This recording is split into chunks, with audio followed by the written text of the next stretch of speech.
caros, o tema que nós queríamos compartilhar hoje, na verdade, ele vem ainda numa sequência de conteúdos que nós tínhamos pensado para o retiro no feriado do Carnaval. Meus irmãos lembram que lá estavam e depois acho que tiveram alguma notícia disso.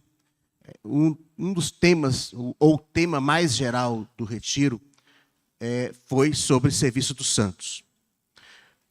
Não foi o único assunto, mas foi o assunto mais abrangente, que foi abordado em vários aspectos lá.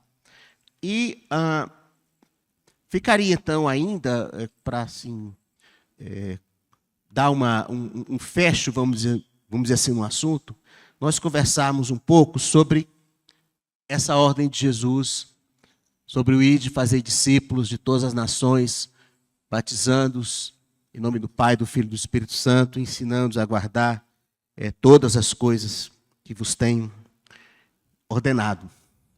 Então, o que daqui a pouco eu quero fazer é apresentar aqui, por meio dos slides, uma abordagem assim mais prática, talvez, mais dinâmica, sobre como nós temos entendido e buscado colocar em prática essa ordem de Jesus, especialmente no nosso contexto da igreja, não é?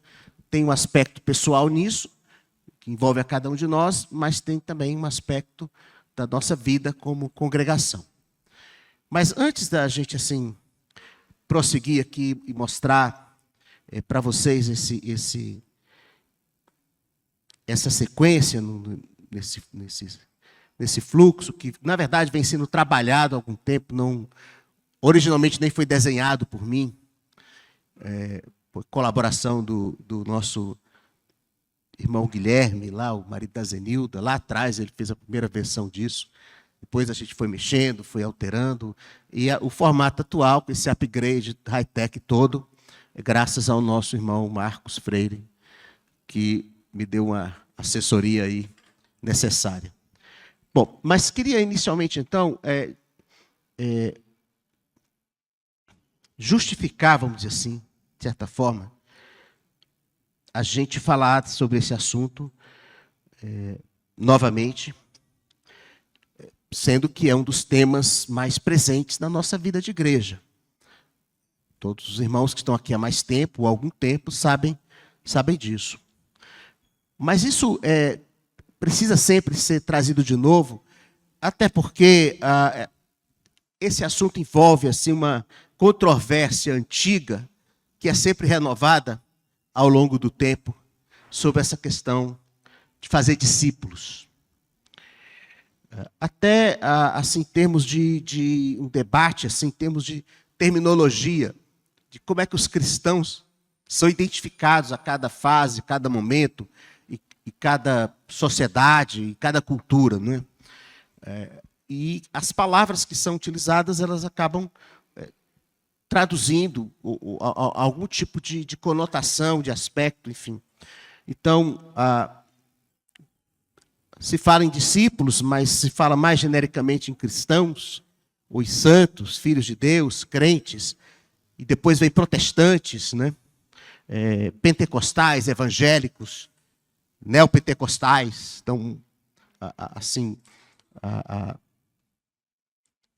isso é só uma questão de terminologia, ou que está um pouco por trás, em termos de conceito, por trás dessas palavras, né?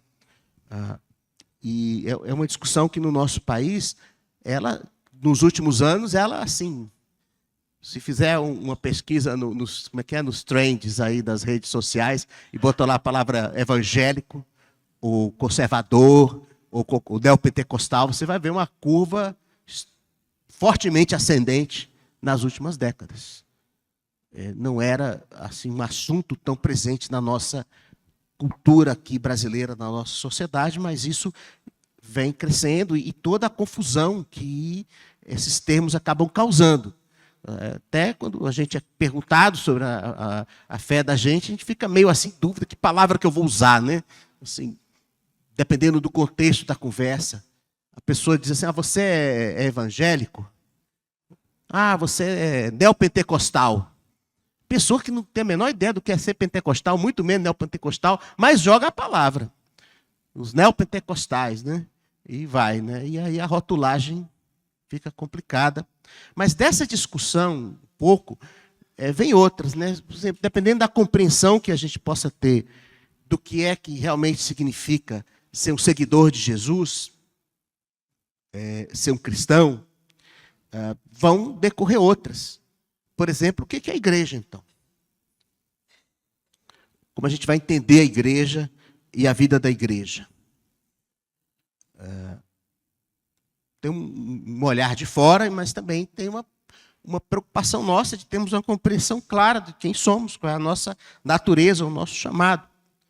Então, para a gente ir assim, arrumando um pouco a história, a gente poderia dizer assim que, biblicamente, quais são os termos que a gente pode apontar aí? A gente encontra nos evangelhos e em Atos fortemente a palavra discípulos, para falar dos seguidores de Jesus. A expressão filhos de Deus também aparece, e ela se transmite um pouco depois para as cartas dos apóstolos, como a expressão santos. Santos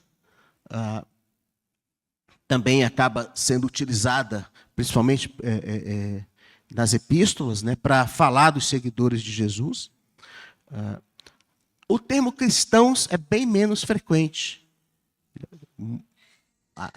Assim, citado acho que uma única vez no livro de Atos. Que os discípulos em algum momento foram chamados de cristãos pelas pessoas de fora. Porque eram seguidores desse Cristo, né? Então, assim, a gente poderia inicialmente pensar que esses termos bíblicos, discípulos, santos, filhos de Deus, cristãos, são expressões que se referem às mesmas pessoas.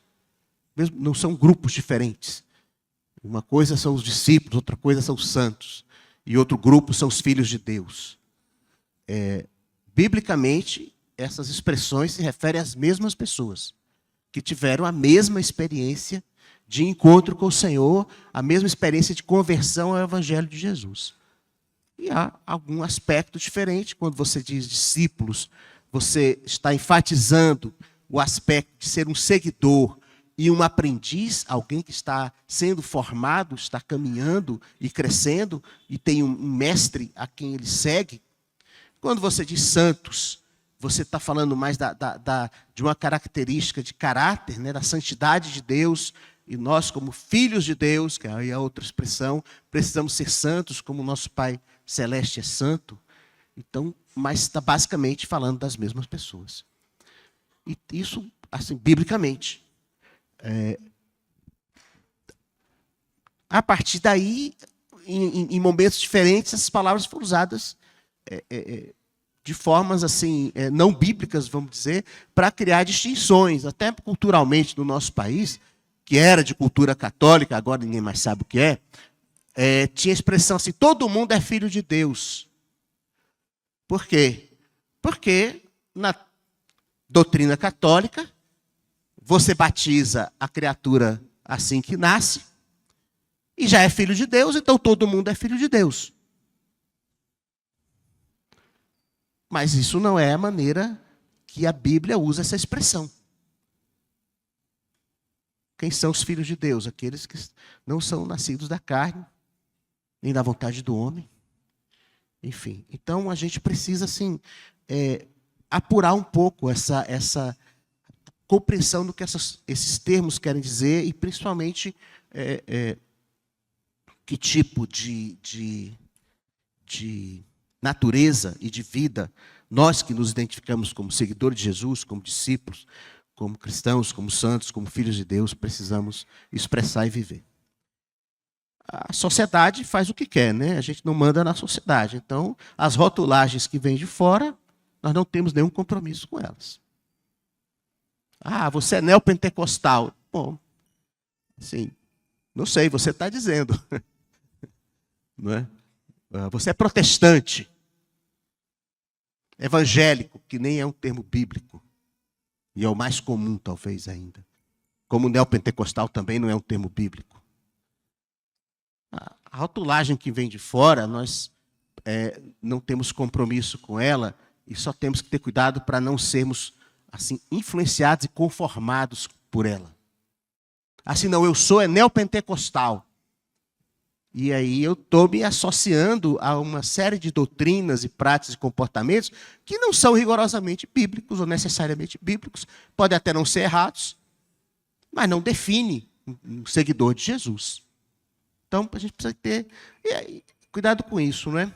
E, historicamente, então, se a gente olha para essa ordem de Jesus, né, e de fazer discípulos, ela foi sendo assim, objeto de interpretação, de aplicação, de adaptação, tanto de conteúdo e de forma, de cumprimento, assim, muitas vezes enquadrada em teologias, costumes, tradições, estruturas eclesiásticas e assim, e mesmo associada às vezes a projetos de poder econômico, social, político, né? Isso é um aspecto assim curioso e tristemente atual. Assim, a ideia de que esse fazer discípulos foi sendo ligado a uma cultura, a uma forma de governo, ao mundo chamado mundo cristão. Então, houve um momento em que a expansão do cristianismo ela se deu em associação, por exemplo, com o Estado. O Estado romano lá atrás e depois, em outros momentos, durante toda a Idade Média, a igreja cristã visível, oficial, vamos dizer assim, católica romana, associou essas coisas. Depois, a reforma protestante quebrou um pouco, mas não muito, porque daqui a pouco tinha os reis protestantes e guerra contra os reis católicos, né? E aquela... Então, o ir de fazer discípulos era o que naquele momento? Era cristianizar o mundo, exportar uma cultura, exportar um projeto de vida que vinha junto com armas e bagagens, literalmente, com uma série de interesses vinculados àquilo. Enfim, isso foi... E outra coisa, muitas vezes o fazer discípulos acabou se tornando assim, uma tarefa de instituições, de especialistas. Então, precisamos ir fazer discípulos, porque aí não dá para pagar esse negócio da Bíblia, né? Jesus disse para ir fazer discípulos. Você pode ter o projeto que você quiser, a visão que você quiser de igreja, de instituições religiosas, mas você não pode dar uma volta facilmente no fato de que Jesus mandou ir fazer discípulos. O que você vai fazer com essa ordem? Ah, não, isso vai ser cumprido, a gente vai criar uma instituição, uma missão, um movimento, qualquer coisa, e aí esse é o jeito que a gente vai cumprir essa ordem. E ela foi, muitas vezes, sendo assim, diluída de alguma maneira, ou adaptada, ou ajustada, doutrinariamente, culturalmente, e de tal forma que foi perdendo aquele impacto de que o ir de fazer discípulos é uma ordem direta de Jesus para mim e para você, para cada um de nós que somos seguidores, discípulos dele. Antes de ser algo... Quando aqueles homens ouviram essa ordem de Jesus, eles não pensaram em criar uma instituição, um projeto, arrecadar dinheiro, fundar uma missão, não precisaram nada disso. O que eles pensaram, nós precisamos fazer o que Jesus fez com a gente. Nós precisamos anunciar o reino de Deus, chamar as pessoas ao arrependimento, falar para elas da necessidade de uma conversão e de seguir o Senhor, de perdão dos seus pecados. É isso que eles entenderam. Foi isso que eles entenderam. E não outra coisa qualquer. E não chegar a um ponto que as pessoas acham que elas cumprem a ordem de fazer discípulos, por exemplo, sustentando financeiramente uma instituição, ou alguém, ou um ministério, ou um pastor, ou algum maluco que vai e faz. Independentemente do mérito dessas estratégias humanas, que podem ser muito até úteis, em alguns momentos, porque ir fazer discípulos lá na Índia, por exemplo, não é um projeto tão simples assim, ou em outros países, ainda que haja realmente um valor nisso, não nos exime da nossa responsabilidade de anunciar o reino de Deus para as pessoas com quem nós nos encontramos, convivemos, que estão ao nosso alcance, que são aquelas pessoas que se configuram como o nosso próximo. Porque, amados, se a gente não tiver essa preocupação, essa consciência de um comissionamento, de um envio, para as pessoas com quem nós nos encontramos, nós auxiliarmos alguém que vai lá para o Azerbaijão, por meritório que seja, não nos exime da nossa tarefa e vai nos levar a uma vida, pode nos levar a uma vida religiosa, apática. Você, no final, participa de um movimento, mas não está pessoalmente envolvido nisso, não é? Então é preciso a gente entender, explicitar, sempre de novo, qual é a essência, a natureza das implicações de uma conversão ao Evangelho, de um novo nascimento, de se tornar um seguidor de Jesus, de ingressar no reino de Deus. E aqui, amados, tem um aspecto que eu acho fundamental, assim, sempre que eu leio isso, que eu medito nessa passagem aí do Evangelho, me vem à mente, assim, aquela cena da minha cabeça, né? Que tinha acontecido, até dá um pouco de dramaticidade ao negócio, né? Posso fazer boa parte dos evangelhos conta com mais detalhes as últimas semanas de Jesus. A coisa vai acontecendo, vai crescendo em dramaticidade, não é? Assim, vai a Jerusalém, aquela última semana, toda aquele movimento que vai e culmina com a prisão dele, o julgamento, a crucificação, aquele período em que os discípulos ficam meio perdidos ali, meio atônitos, porque, assim, talvez até a última hora eles esperavam que ia haver uma intervenção das milícias celestiais, ou que Jesus ia pregar ele na cruz e iria descer de lá dando risada, qualquer coisa que o valha. E foi aquele anticlímax, assim, difícil de ser vivido, até o momento em que ele ressuscita e convive ali um tempo com seus discípulos. E talvez ainda ali eles estivessem tentando entender, bom, e agora? Agora vai ser fácil, porque Jesus ressuscitou com todos os superpoderes possíveis, uma mistura de Batman com o Homem de Ferro, com o Super-Homem, tudo junto, com o corpo glorificado, e aqui é anjo para todo lado, e agora vai. Qual é o plano, Jesus? Qual é o plano? A gente vai agora acabar com essa palhaçada toda aqui e resolver esse negócio? Qual é o plano? O Senhor vai nos comandar aqui nessa cruzada e levar essa mensagem para todo lado? E, de novo, os discípulos são surpreendidos, talvez, com a estratégia que Jesus tinha para aquele momento. Que foi assim, olha, agora é com vocês. Toda a autoridade me foi dada no céu e na terra. Realmente, ele morreu, ressuscitou, Deus o ressuscitou dentre os mortos e conferiu a ele toda a autoridade sobre tudo que existe. Mas a missão é de vocês.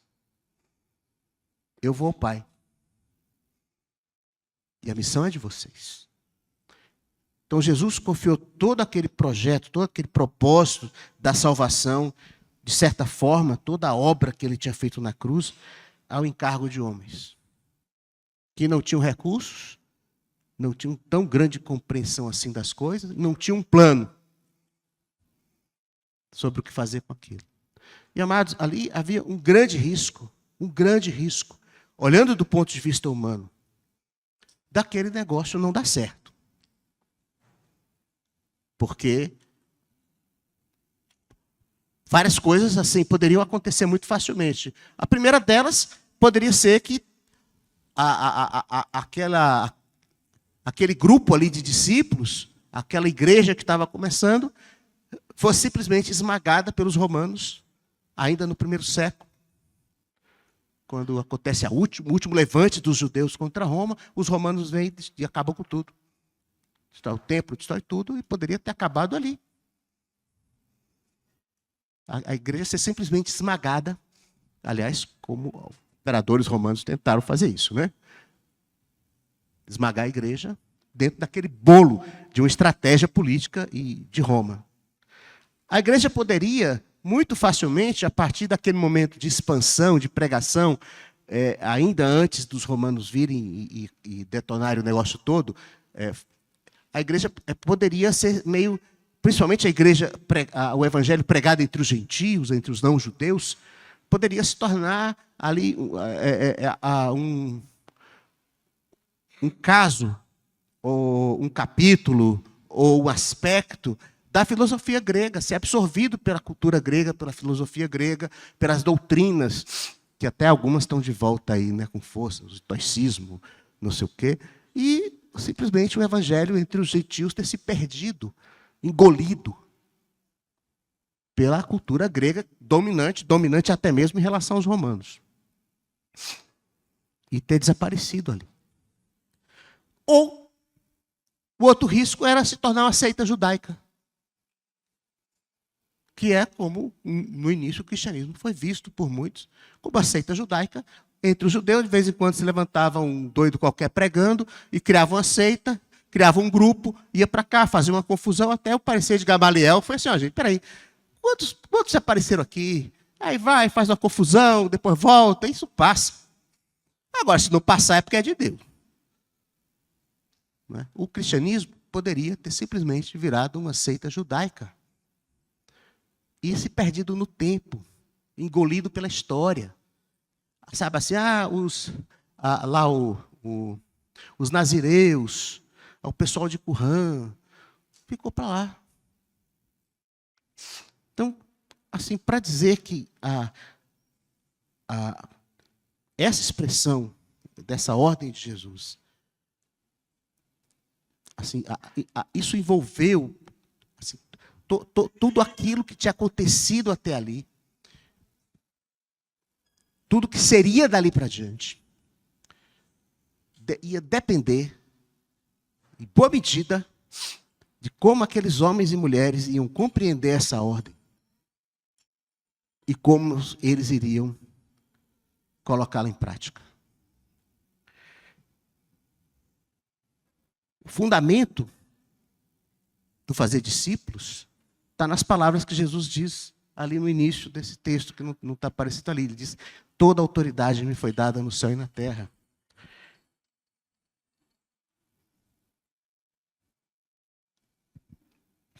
Então não se trata de uma religião, ou de uma seita, ou de um movimento ligado a uma cultura, a uma raça. Quando o Senhor diz, toda autoridade me foi dada no céu e na terra, e Ele diz, façam discípulos de todas as nações. Ele está dizendo, isso não é uma questão dos judeus mais. Isso tem a ver com o propósito de Deus desde a criação. Tem a ver com a realidade do pecado que só agora na cruz foi vencida e desfeita. Então está além. O fato de Jesus Cristo ter sido ressuscitado entre os mortos, o testemunho disso, a nova natureza, o novo homem que surge ali, naquele corpo glorificado, apontava e aponta para uma dimensão que vai além do tempo e da história humanas. Assim, é cósmico, é eterno. Deus ressuscitou Jesus dentre os mortos. A grande proclamação da igreja no início era exatamente esse ponto. A gente podia estar aqui conversando, discutindo, debatendo no Areópago, no Átrio dos Gentios, onde for. O problema, a questão toda, diziam os apóstolos, é que Deus ressuscitou Jesus Cristo entre os mortos.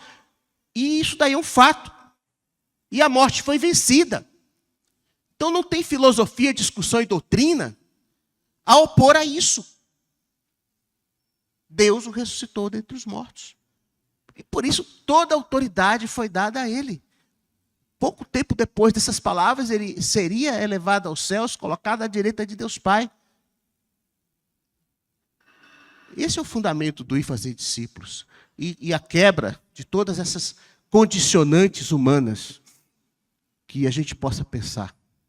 Hoje, um grande problema é que com o desenvolvimento do conhecimento humano, do humanismo moderno, tudo enquadra a gente em tudo. Todo mundo tem uma explicação. os sociólogos têm explicação para o movimento da religião e do cristianismo, como se fosse apenas mais um caso entre várias religiões. Lá no Oriente foi assim, não sei aonde foi assado, e aqui no nosso meio é não sei como, porque tem explicações psicológicas sobre o que é uma conversão, sobre a busca de sentido da vida, filosófica, que seja. Mas o fundamento, meu caro, da ordem de Jesus é que toda a autoridade foi dada a ele. E o Evangelho é o poder de Deus para a salvação de todo homem que crê. E a morte é um inimigo terrível, uma sentença que recai a todo homem e mulher que nasce, e só pode ser vencida pela cruz. Quando a gente fala em salvação, não estamos falando assim de uma preferência simplesmente de conceito, de religião. Nós estamos falando de uma realidade, da possibilidade de uma vitória sobre a morte. É disso que se trata. A motivação é o amor de Deus pelos homens, a sua misericórdia.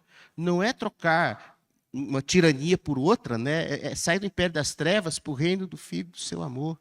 É sair da escravidão da lei e do pecado para a liberdade do amor e da graça, da adoção de filhos. Isso caminha na direção exatamente do propósito de Deus desde a criação. Então, é algo que, naquele momento, aqueles homens ouvindo essa palavra de Jesus, e aqueles discípulos, aqueles homens e mulheres ali em volta, eles tinham uma pequena compreensão, talvez, do impacto que isso teria. Nenhuma ideia completa. Talvez Paulo lá adiante vai enxergar isso com mais clareza, se a gente ler lá o capítulo 1 da carta de Efésios, né, que Paulo fala assim: convergir nele, na dispensação da plenitude dos tempos, todas as coisas. Antes da fundação do mundo, Deus tinha um projeto, um propósito, e nos inseriu nele. Mas Paulo começou a compreender assim, o tamanho desse negócio. Então, meus caros, a partir daí, é que nós temos que recuperar um pouco esse conceito, assim, como alguém se torna discípulo de Jesus, então? Não é uma questão hereditária, cultural, social, religiosa.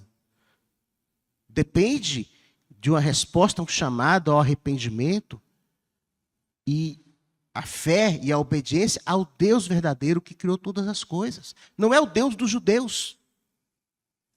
É o Deus dos judeus porque os judeus adoravam o Deus verdadeiro, mas não é dos judeus porque é só dos judeus. É o Deus que fez cada homem. Então, Paulo podia chegar para um grego, para um gentil qualquer, para um bárbaro, e dizer assim: olha, o Deus que te criou. Ah, mas quem me criou foi Odin, foi Alá. Não, o Deus que te criou. O Deus único e verdadeiro. É que está te chamando ao arrependimento. Interessa a sua história? Que não interessa. A despeito da sua história. Para além da sua cultura e da sua religião, existe um Deus que fez todas as coisas. Então, essa autoridade de Deus, ela tem uma legitimidade, porque Deus é o criador de todas as coisas. Ele tem o direito sobre tudo que ele criou para fazer essa convocação. Esse poder de Deus também significa que ele tem a capacidade de fazer acontecer tudo aquilo que ele quer. Deus pode te tornar santo. Como Deus pode fazer a lua dar ré e rodar para o outro lado. Então a palavra de Deus, por isso que Paulo diz que o evangelho é o poder de Deus. Porque não é apenas palavra. Essa palavra, o verbo, ela veicula, ela transmite poder. Poder. Capacidade de fazer existir aquilo que não existe. E tem um propósito, tem uma direção. Não é uma força que vai para qualquer lado. Impessoal. Tem um propósito e uma direção que tem a ver com o amor de Deus. Tem a ver com o propósito de Deus em criar seres à sua imagem e semelhança para se relacionar com eles. Daí, amados, só seria vários tópicos, talvez, que a gente pudesse ainda em algum momento relembrar, porque assuntos que a gente até já ouviu, mas eu vou só citá-los aqui, para depois a gente se divertir com o PowerPoint, um pouquinho. Por exemplo, a gente fala muito assim, quais são então, como alguém se torna discípulo? Bom, isso aí está no Evangelho, não dá para a gente mudar. Você pode ler em Mateus, em Marcos e Lucas, por exemplo, Lucas 9, Lucas 14, Jesus disse, alguém quer vir após mim, assim mesmo se negue, tome a sua cruz e me siga. Não dá para a gente fazer um desconto, parcelar, aceitar Pix, pagar no cartão, não dá. Jesus disse como é que alguém se torna discípulo. E nós não podemos negociar com isso. Não é uma questão de cultura, não é uma questão de encher um lugar de reunião, não é a questão das pessoas contribuírem com o movimento, é uma questão pessoal de cada um que ouve a proclamação do reino de Deus, compreende essa situação de pecado, de perdição e resolve entregar a vida a Deus. Não tem outro jeito, não tem outro caminho. O impacto dessa proclamação na vida de cada um de nós é o que determina quem nós somos e como vivemos. Talvez com o passar do tempo, a gente pode perder um pouco a noção e a compreensão e a capacidade assim, de entender a profundidade disso para a nossa vida pessoal. Todas as vezes que eu penso no chamado de Jesus para ser discípulo, eu tenho que parar. Eu tenho que pensar como isso mudou minha vida quando eu tinha 17 anos e continua mudando até hoje. Hoje não me confronta menos do que quando eu tinha 17 anos, me confronta mais. Me confronta mais. Hoje eu tenho que estar disposto a renunciar a mim mesmo, a tudo que eu tenho, tudo que eu sou, para prosseguir seguindo a Jesus. Hoje eu tenho que entender que tem a ver comigo e Ele. Ele me coloca num corpo e numa família, então tem a ver com vocês e comigo. Mas lá no princípio de todas as coisas, amados, nós não podemos perder isso. Se a igreja perder isso, não, o evangelho não vai mais fazer efeito, vai se tornar irrelevante. Assim, ser cristão, discípulo e ser qualquer outra coisa, dá no mesmo. Vive do mesmo jeito, faz as mesmas coisas, enfrenta as mesmas situações, dá no mesmo. Não pode, amados. Não pode. Hoje, tudo virou uma questão de orçamento e de número. Jesus tinha zero preocupação com isso. Ele disse, muitos chamados, poucos escolhidos, a porta estreita, o caminho apertado. Não estava preocupado em criar uma estratégia de um movimento de massa. E isso tentaram fazer. Várias vezes, lá na época dele já, e depois quantas vezes. E perde o impacto de vidas transformadas. Aí você pensa, bom, então tá, e quais são o que marca, o que caracteriza um discípulo de Jesus? Primeiro, resposta a esse chamado. De renúncia a si mesmo, ao mundo, comprometimento com o reino de Deus, imitação de Cristo. Da sua humildade, da sua mansidão, da sua misericórdia. Isso caracteriza um discípulo de Jesus. Andar no Espírito. Ser guiado pelo Espírito. Não fazer a própria vontade. Amar com paciência. Amar com disposição para sofrer. Amados, é muito trágico que as pessoas, quando hoje pensam nos cristãos, muitas vezes não pensam em nada disso. Não remete a ela, fulano é evangélico. Ou não remete a ela nada disso. Outras características, outros aspectos da vida. Tá, então vai ver que vota em não sei quem. Vai ver que está aí tentando ganhar dinheiro, ou está aí sofrendo porque acha que tem que sofrer. Amados, características do discípulo de Jesus. A imitação de Jesus, vida no Espírito, pertencer a um corpo, a uma família. Hoje está na moda ser cristão autônomo. Como é que é? Microempreendedor individual no reino. Gerenciar a própria carreira. Né? Amados, se você é um discípulo, Você é um filho de Deus, você pertence a um corpo, você pertence a uma família. Não tem como você separar uma coisa da outra.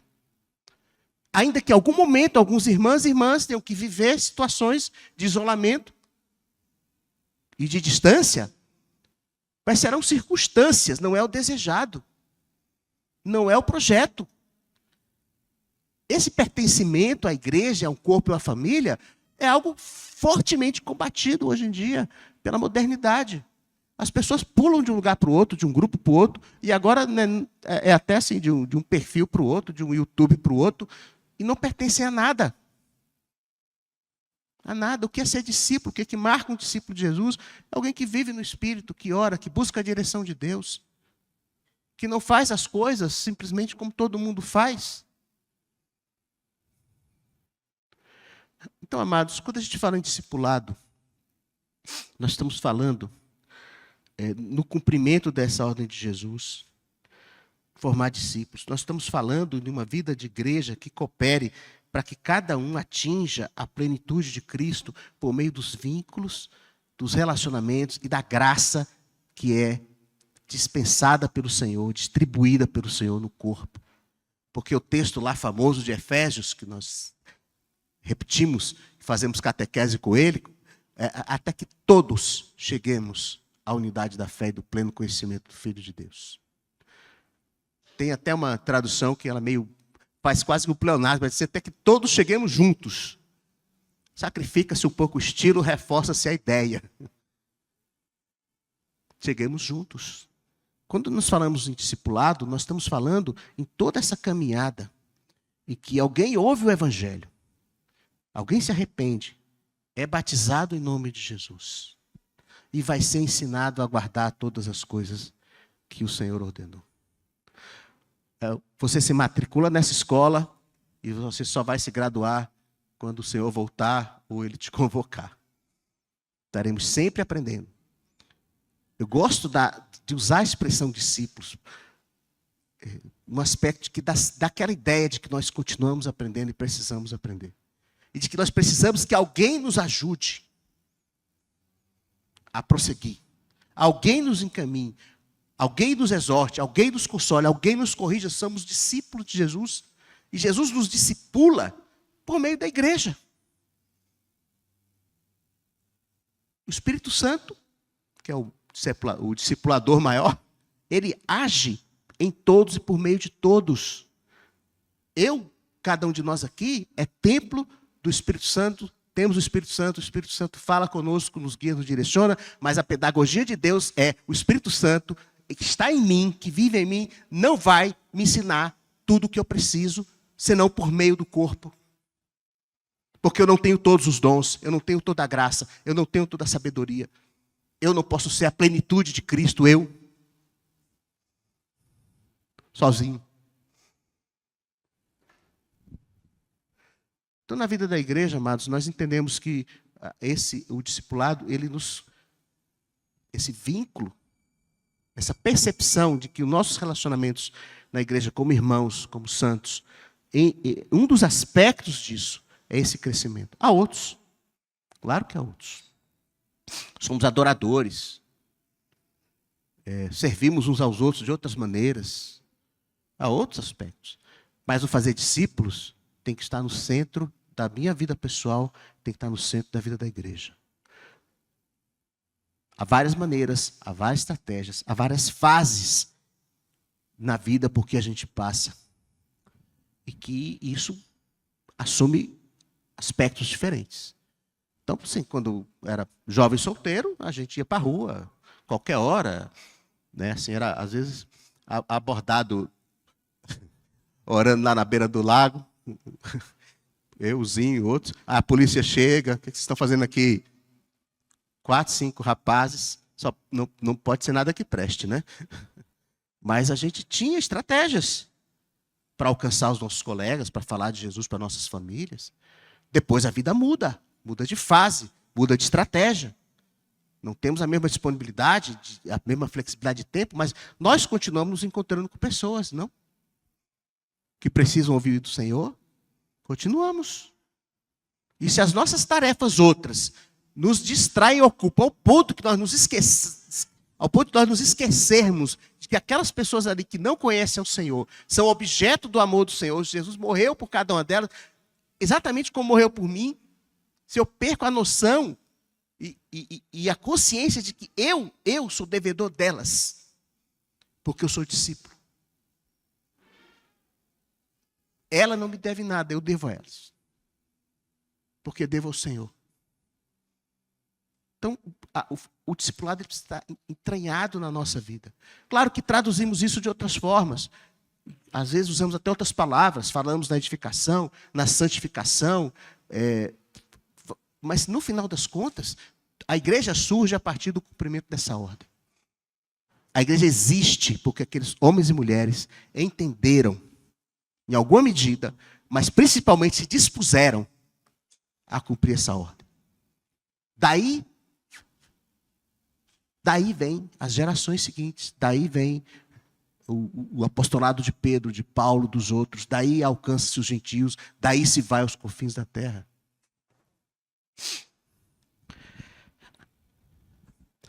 Quero, sim, agora mostrar um pouco aqui para vocês uma sequência de como nós podemos organizar um pouco isso, entender um pouco isso. Eu vou tentar passar por aqui.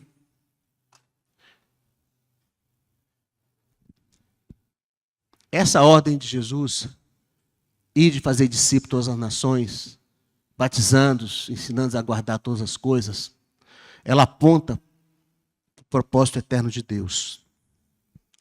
Sim, a estratégia principal como esse propósito eterno de Deus, de ter uma família, de filhos semelhantes a Jesus, esse propósito eterno de Deus que vem desde antes da fundação do mundo, ele é assim, instrumentalizado, colocado em prática por meio do cumprimento dessa ordem. Claro que Deus não está limitado ao que nós homens fazemos ou deixamos de fazer. Deus sempre agirá na direção do seu propósito, com os recursos que Ele tem. Mas a nós outros, ao que nos cabe como discípulo de Jesus, é compreender que o ir fazer discípulos tem a ver exatamente com a nossa cooperação, a nossa inserção nesse propósito de Deus. E a gente pode olhar o fazer discípulos assim, na ida e na volta, né? Nós continuamos discípulos, mas enquanto somos discípulos, precisamos fazer outros discípulos. Estamos inseridos nessa dinâmica aí. E o outro aspecto é que Jesus falou para eles. Tá bem, beleza, todo mundo entendeu. Agora é o seguinte, eu vou subir aos céus, vocês aguardem o cumprimento da promessa, a vida do Espírito Santo. Porque, amados, não será uma obra humana. Não será uma obra a depender da disposição, compreensão, vontade, força, inteligência e capacidade de homens e mulheres. Recebereis poder ao descer sobre vós, Espírito Santo. Amados, só se pode fazer discípulo do poder do Espírito Santo.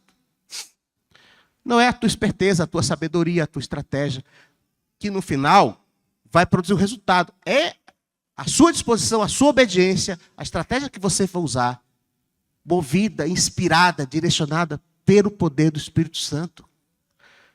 Para te dar graça, para te dar sabedoria, para convencer aquela pessoa que está ouvindo. Trabalhar o coração dela, a história dela, que nós não conhecemos nunca completamente, o coração dela. A gente não pode ler o coração das pessoas na sua intimidade. A gente precisa depender o tempo todo do Espírito Santo. O tempo todo. A gente não pode tornar o fazer discípulos um método infalível. Você chega, fala tal coisa, a pessoa responde, aí você vai, uma cartilha completa assim, de como abordar. O pessoal que da área de vendas, né, tem esses negócios, aqueles macetes, né? Você vai, fala, o cara responde, você vai não sei como, e tem todos os algoritmos aí, agora, né? Tem tudo lá, uma macetologia lá, uma estratégia, teorias sobre isso, sobre como você convence as pessoas, né? Qualquer coisa da vida aí, neurolinguística, como você convence, como você atua, como você... Amados, poder do Espírito Santo. Sabedoria, conhecimento, a virtude do alto, a transmissão da vida de Jesus, porque não é só questão de convencer o intelecto das pessoas, é uma questão de atingir a alma delas. A alma delas. Aquela necessidade que está dentro de cada ser humano. aquela sede que a gente sabe que só a fonte de água viva vai suprir. A pessoa às vezes tem muitas questões e muitas dificuldades na vida e nós nos embaraçamos tentando destrinchar, tentando mostrar como é que o evangelho resolve e não resolve, amados. Aquele que tem sede, venha e beba, disse o Senhor. E do seu interior fluirão rios de água viva. Alguém pode produzir isso? Não. Mas podemos desafiar as pessoas com a nossa vida e a nossa palavra a experimentarem isso. Então, o ir de fazer discípulos, ele está ligado, essa ordem de Jesus aponta para o propósito de Deus. E sempre precisamos lembrar que a condição, a última condição ali necessária para que aquelas pessoas realmente fossem, era receber o Espírito Santo. Então, a ordem está lá. Ir de fazer discípulos de todas as nações, batizando-os, e vem ensinando-os a guardar todas as coisas que vos tenho ordenado. Quando nós falamos de discipulado, nós estamos principalmente olhando para essa segunda parte aí, né? Uma coisa, a proclamação, o batismo, mas ali se estabelece, então, essa dinâmica da formação do discípulo. Né? Nós discipulamos aquelas pessoas que se batizam. Nós discipulamos convertidos, que é outro problema, né? Não se discipula quem não crê. Porque o fundamento do discipulado é a pessoa ter entendido e se rendido ao senhorio de Jesus na vida dela. Senão vira uma queda de braço, um UFC, uma briga de qualquer coisa, briga de rua. Você lá com a pessoa, ela se debate com você, mas ela está se debatendo com o Senhor, a quem ela ainda não se rendeu. Então, tem que ter claro aí que a pessoa que realmente se converte, então, vai entrar nesse processo da formação dos discípulos. E nós vamos fazer isso ensinando, ordenando a vida, ensinando e levando a frutificar. Quando nós falamos em ensinando, estamos querendo dizer transmitir a verdade por palavras e exemplos. O discípulo precisa conhecer a verdade de Deus. Ele precisa ser formado nela. Ele precisa saber o que Deus disse. Porque muita gente não tem a menor noção. Não sabe. Simplesmente não sabe. Então, no primeiro momento no discipulado, está ali incluído transmitir a verdade por palavras e exemplos. Exemplo da própria vida, exemplo da vida das pessoas. Isso, a questão do ensinar. Ordenar a vida é simplesmente aplicar aquele ensino em cada área da vida. Aí é tarefa para o resto da caminhada, né? Então você pegar tudo que Jesus ordenou, tudo que a Bíblia nos diz sobre caráter, comportamento, família, tudo, e aplicar à vida. Então, de certa maneira, aí nós vamos, o resto da vida, aí, caminharmos nisso. Porque a vida muda de fase, muda de circunstância. Então, num certo momento, a gente acha muito fácil orar. É uma maravilha orar. E depois você passa por aqueles desertos terríveis que algumas vezes passamos, e a coisa mais difícil é orar. E você precisa de alguém da ajuda do corpo. Para te lembrar. Às vezes assim, a pessoa se converte muito jovem, tem que perdoar. É muito fácil perdoar. Até o dia que lá pelas tantas alguém realmente pisa no seu calo de uma maneira assim, profissional, e perdoar não é tão simples. Então, ordenar a vida é nesse sentido de simplesmente aplicar o ensino em cada área da vida. E o terceiro aspecto aqui, levando a frutificar, levando cada um a cooperar com o propósito eterno de Deus, edificando o corpo e fazendo novos discípulos. Porque a partir do momento que você é discípulo, a ordem de ir fazer discípulos se aplica a você. Se aplica a você. No tempo T+1, né? Se converteu no tempo 0, no momento seguinte, a ordem já é sua. Vá lá, proclama, testemunha, fala para os seus parentes. Já é sua ordem. Desde o início, na largada. Agora, ensinando a guardar todas as coisas, eu coloquei alguns textos ali que são apenas alguns dos textos, né, que a gente poderia mencionar sobre o conteúdo desse ensino, mas assim a gente costuma resumir isso em fundamentos, que seria um primeiro conjunto de ensinos que a própria Escritura nos aponta como sendo assim a base da nossa fé. Então, Jesus, a vida e obra, a porta do reino, o propósito de Deus, a igreja, não é uma relação para ser fechada, mas ela é para ser mantida simples. O que é o fundamento da nossa fé? Quando a Bíblia fala do fundamento dos apóstolos, quando lá em Hebreus também se usa essa expressão, então são algumas coisas que são fundamentais para a nossa fé. Essas coisas é que podem, em momentos críticos, salvar a sua vida e a minha vida. Hoje tua fé está fundamentada. É isso daí, no final das contas, o que vai te definir no caráter e na prática. Outros aspectos podem, assim, a gente pode ter mais dificuldade com eles e ser mais débil neles, mas é muito importante a gente ter clareza desses fundamentos da nossa fé. Jesus usa essa expressão, até está ali em Mateus 7, né, o versículo que está ali citado, é aquela... Jesus, no final do Sermão do Monte, ele diz, olha, o que ouve as minhas palavras e as pratica é como alguém que cava uma vala profunda, até dar a rocha, para construir a sua casa.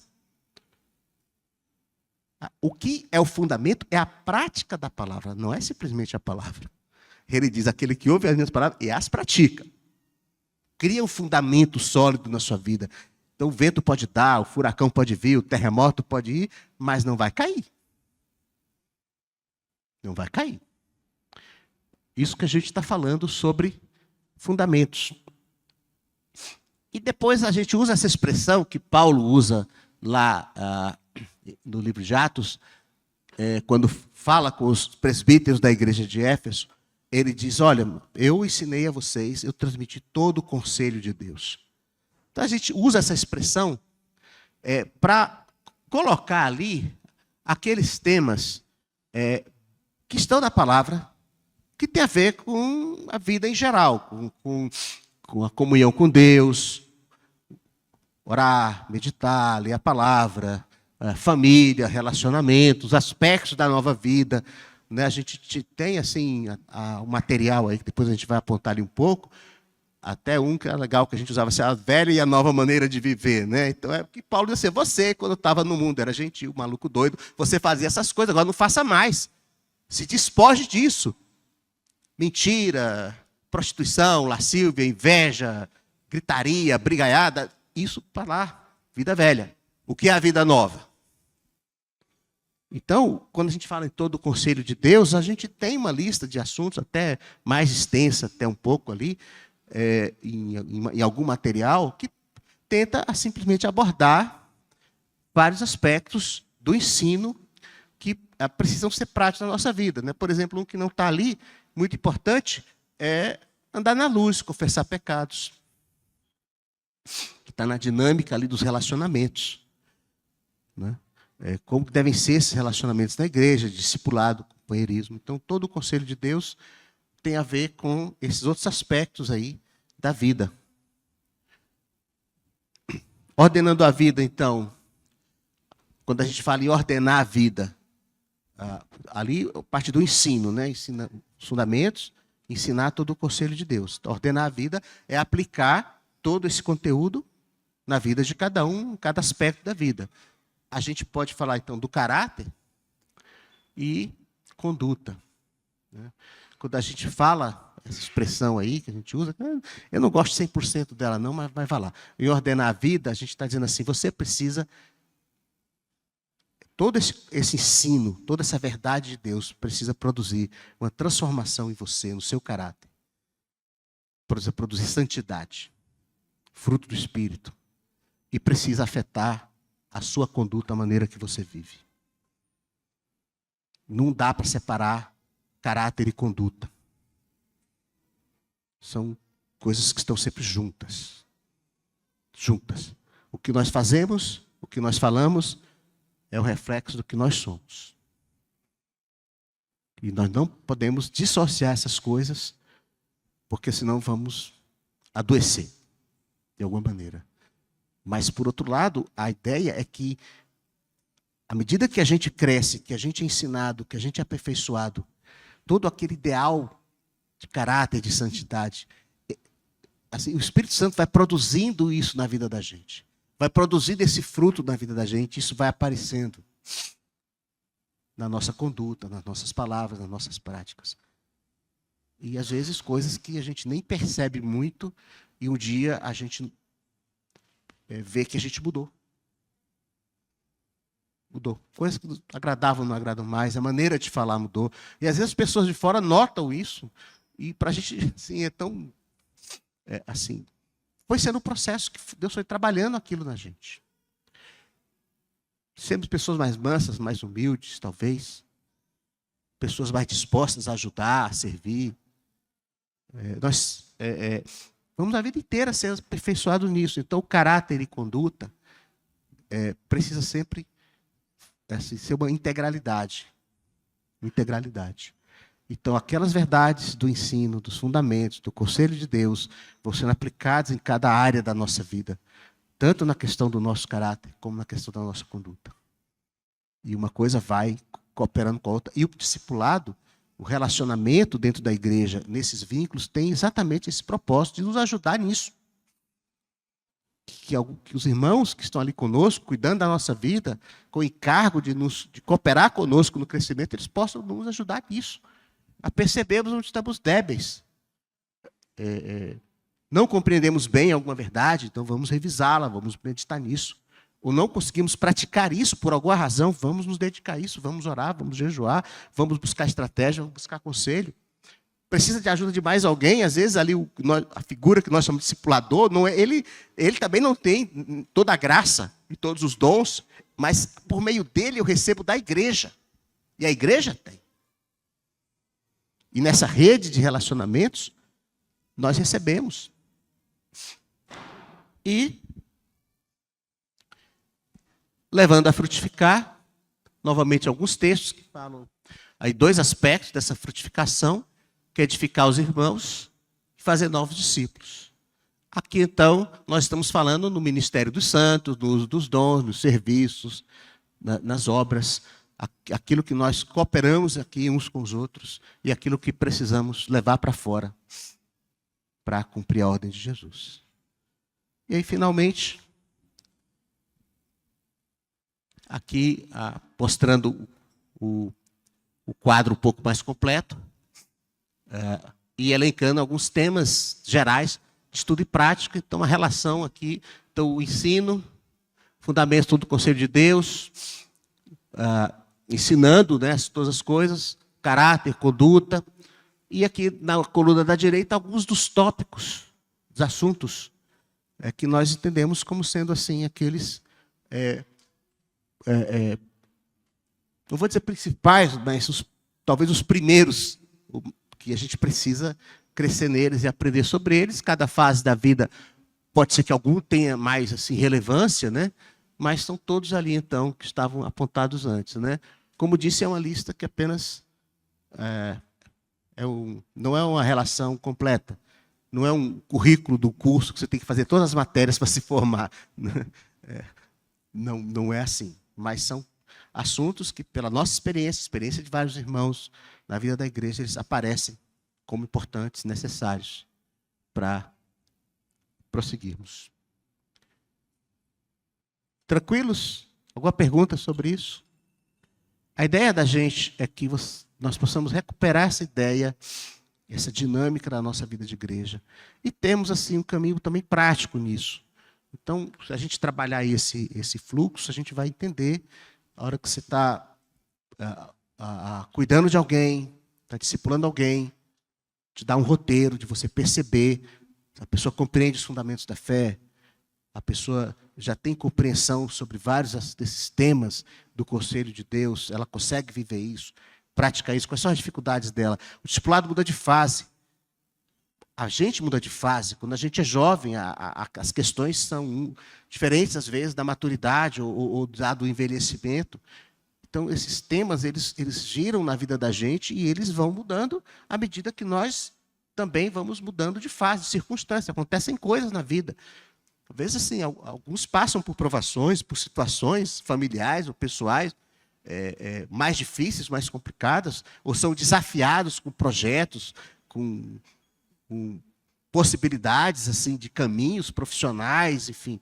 E aí precisa novamente assim recuperar esses assuntos para colocar isso à prova, para colocar diante de Deus. Deus tem esse projeto mesmo para você, esse relacionamento, essa profissão, esse trabalho.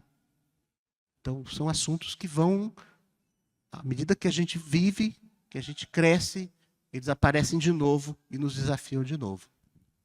Mas, amados, assim, última coisa que eu queria dizer, aí também faço um link com a palavra do Vitor, no último encontro.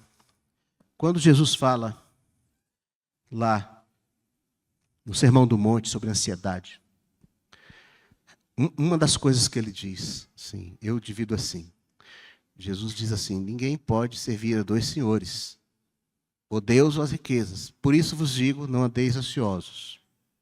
Então, a primeira decisão que você tem que tomar, quem é que manda na sua vida? Tem um desses senhores que só vai te dar ansiedade. Aí ele fala para os discípulos: olha, a primeira coisa que você tem que saber é que você tem um Deus que é seu pai. Você tem um pai que está nos céus. Você não é um gentio, não é um bastardo. Olha, se Deus cuida do passarinho, não vai cuidar de você? Então, olhe para o mundo de outra forma. Não olhe como o gentio olha. Os gentios, as pessoas que não conhecem a Deus, têm toda a razão e todos os motivos para ter ansiedade, pânico, o que for. Mas você tem um Deus, que é seu pai. A ênfase no evangelho, que a gente está acostumado com isso, mas para um judeu ouvir isso, era uma coisa completamente diferente. Ninguém falava de Deus como pai. Abraão é pai, não Deus. A gente naturaliza ali, mas era uma linguagem muito impactante para aquelas pessoas. E a outra coisa que ele diz é sobre o dia de amanhã. E a terceira coisa, não necessariamente nessa ordem, ele fala assim: buscai, pois, em primeiro lugar o reino de Deus. E essas coisas vos serão acrescentadas. Amados, quando a nossa vida gira, aponta, o tempo todo está ali esse propósito de buscar o reino de Deus em primeiro lugar, de cumprir a vontade de Deus, de irmos, fazermos discípulos, proclamarmos o reino, anunciarmos o reino. Isso nos tira uma das raízes assim, principais de ansiedade que acomete as pessoas, que é viver uma vida sem sentido, sem valor eterno, de pensar que tudo que faz um dia passa, na profissão, no que seja, riqueza. Essa é a grande fonte de ansiedade. As pessoas dedicarem as suas vidas ao que é efêmero. Quando a gente busca o reino de Deus em primeiro lugar, e a gente sabe que todo o nosso serviço ali não é em vão, que há um fruto eterno sendo produzido na gente e nos outros, nós encontramos paz. Nós podemos lidar com os estresses e as complicações da vida sem nos entregarmos a elas, porque Deus tem um propósito. E Deus é poderoso para fazer cumprir o seu propósito. Porque o propósito é de Deus. O reino é dele. O governo é dele, o poder é dele. O amor é dele. A misericórdia é dele, a graça é dele. E ele pode. Então você está envolvido num projeto, numa caminhada, em que você pode ter paz, e encontrar alegria, e encontrar ânimo, mesmo naquelas situações mais difíceis. Porque o projeto é dele. A vontade é dele. O poder é dele. E o amor dele é que é derramado nos nossos corações. E é isso que nós anunciamos. Amém? Depois nós vamos compartilhar esse material aí, para que vocês tenham os textos, possam dar uma olhada, quem sabe até a gente possa aperfeiçoar um pouco isso, traduzir isso aí, da maneira que possa ser usada, aplicada. Amém? Você quer falar? Ela chegou, sentou ali. Tem certeza? Então tá bom. Vamos orar, amados. Muito obrigado, Deus. Tua palavra que é viva e eficaz. Muito obrigado, Senhor, porque o Senhor um dia nos alcançou com essa mensagem. com o anúncio do reino, e isso nos transformou completamente e tem nos conduzido e tem nos sustentado. E te pedimos, ó Pai, em nome de Jesus, que cada um de nós aqui tenhamos sempre essa disposição de sermos tocados, de sermos transformados, aperfeiçoados, Pai. De sermos discípulos de Jesus, de sermos filhos que buscam refletir a imagem de seu Pai.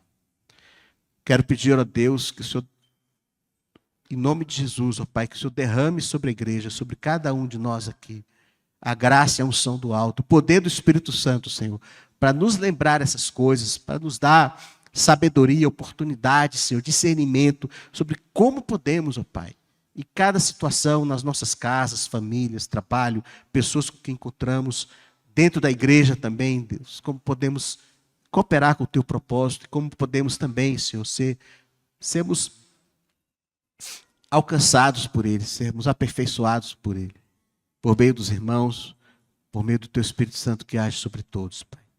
Ó Pai, nesses dias difíceis, no nosso país, nessa geração, que o Teu Evangelho resplandeça, Senhor, como o poder do Senhor para a salvação, Senhor, como a graça de Jesus capaz de transformar vidas, de mudar histórias, capaz de restaurar, de libertar, de trazer esperança, Senhor, e paz e alegria, ó Deus, para tantas pessoas que estão por aí, Senhor, quebradas, adoecidas, envelhecidas, apavoradas, ansiosas, como ovelhas que não têm pastor, Senhor, sem saber para onde vão, ou perseguindo alvos fúteis, que se desfazem como fumaça, Senhor, e produzem tanta frustração e tanta tristeza, Pai. Ó Senhor, derrama o Teu Espírito Santo nesses dias, Senhor, sobre toda a Tua igreja. Que cada irmão e irmã possa receber, Senhor, porção dessa graça, Senhor, e se dispor a deixá-la fluir, deixá-la alcançar outros e mais outros, Pai, para que o Teu nome seja glorificado. Queridos irmãos e irmãs, a graça do nosso Senhor Jesus Cristo, suficiente e poderosa, que o amor misericordioso de Deus, o nosso Pai, e a consolação, a virtude, o poder do Espírito Santo, seja com cada um de vocês, com cada um de nós, e sobre toda a igreja, hoje e todos os dias, até que o Senhor venha. Venha, Senhor Jesus.